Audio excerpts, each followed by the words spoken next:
வணக்கம். சற்று முன் வெளியான பரபரப்பான தகவல்கள். பகல் வேளையில் தாக்கம் 2 டிகிரி வரை அதிகரிக்கும், வானிலை ஆய்வு மையம் எச்சரிக்கை. இதை பற்றி தகவல்களை தான் இந்த வீடியோவில் பார்க்க போகிறோம். கீழே இருக்கிற ரெட் கலர் பட்டனை கிளிக் பண்ணி சப்ஸ்கிரைப் பண்ணிக்கோங்க. பக்கத்தில் இருக்கிற பெல் ஐக்கானையும் மறக்காமல் கிளிக் பண்ணி வச்சுக்கோங்க.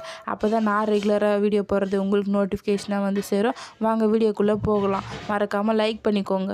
வரும் நாட்களில் பகல் வேளையில் மாலை மற்றும் இரவு நேரங்களில் வெப்பச்சலனத்தால் மழை என்று சூழ்நிலையில் காணப்படும் என்று வானிலை ஆய்வு மையம் எச்சரிக்கை. தகவல். கேரளாவில் தொடங்கியுள்ள தென்மேற்கு பருவமழை தமிழகத்தில் மேற்கு தொடர்ச்சி மலை பகுதியை ஒட்டிய பரவலாக மழை பெய்து வருகிறது. குறிப்பாக நீலகிரி மாவட்டத்தில் கடந்த மாதம் 24ஆம் தேதி முதல் 29ஆம் தேதி வரை கனமழை பெய்ய வாய்ப்புள்ளது.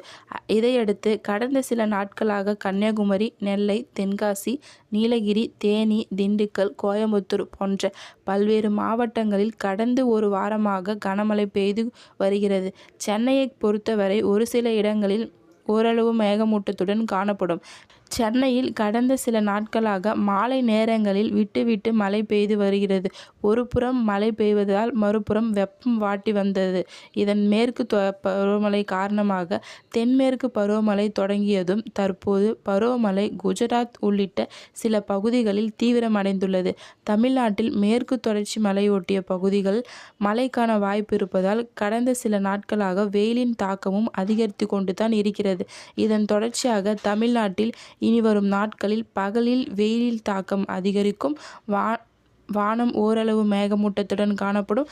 மாலை நேரங்களில் மழைகள் பெய்ய வாய்ப்புள்ளது. ஆனாலும் இன்று இயல்பை விட 2 டிகிரி வரை வெப்பம் உருவாகும் என்று வானிலை ஆய்வு மையம் தெரிவித்துள்ளது.